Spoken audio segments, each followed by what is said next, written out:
at Tom Brady, there's a number of declarations that guy made. He still has the names of all the quarterbacks, the Brady Six, the 6 quarterbacks that were drafted before him. He's, I'm like, let it go, Tom, but apparently he still uses it to drive, Michael Jordan's wife was in our coaching program, and she would just talk about him making up these things, and he'd have these declarations and these things that drove him.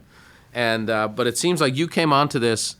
Obviously, your first declaration was to play football, but maybe you could walk us through this whole concept of declaration and these 4 declarations you've made to get where you are today. Yeah, some people use the word goals, some people use mission. I like the word declaration, and I've always been kind of obsessed with the Declaration of Independence, only because it's been around for so long, and you and I actually bring this document into existence by the way we live each day. Mm-hmm. Mm-hmm. We didn't write it, right? Like, we didn't write it. The founding fathers wrote it. But I thought, what if I wrote my own little Declaration of Independence, stating who I am? Because all the Declaration of Independence all it did was declare we were independent. We were free. And so I said, well, when I was a kid, I go, well, I want to be the best safety. I want to be the best free safety in the whole world, no matter what. And that was my declaration. I did it at a young age, and I had time, right? Because my body and my mind wasn't ready for it yet. And I just couldn't do it. And I just started not chasing this goal or this declaration. I started being it. Right from day one, Brian, that's what's cool about a declaration. I'm not like, I don't have a to-do list like, oh, I got to run fast. I got to get bigger. I got to lift weights. I got to work out. I didn't do that.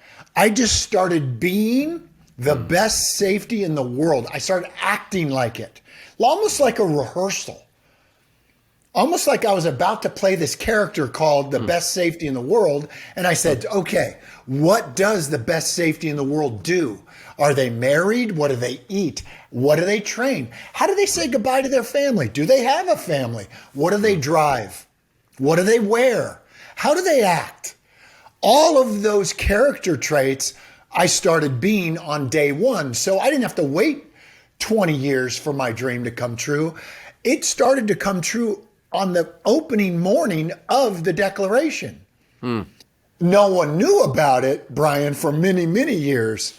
Until like 1984, 1985, people started to say, oh, this dude's the best safety. But I knew it 17 years before that. Crazy. Where did that come from?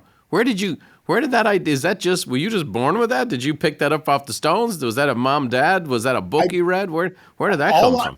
One part of it I did pick up from my mom and my dad, but my dad, we had to wake up really early on the farm. So he would wake us all up, all 6 kids, by rubbing our backs in the morning. He would rub our backs, and not easy, like rough, like his hands were dirty.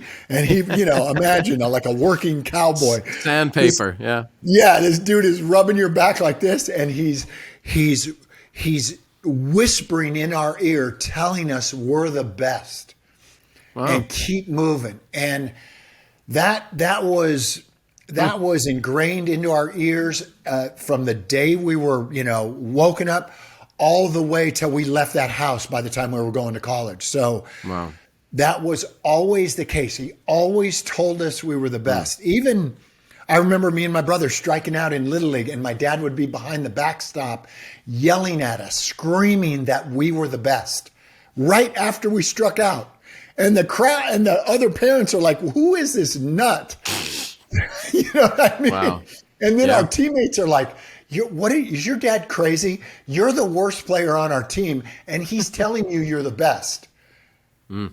That's how that was one thing that really, solidified. Every time I made a declaration thereafter, it always had the word the best in it, the term the best.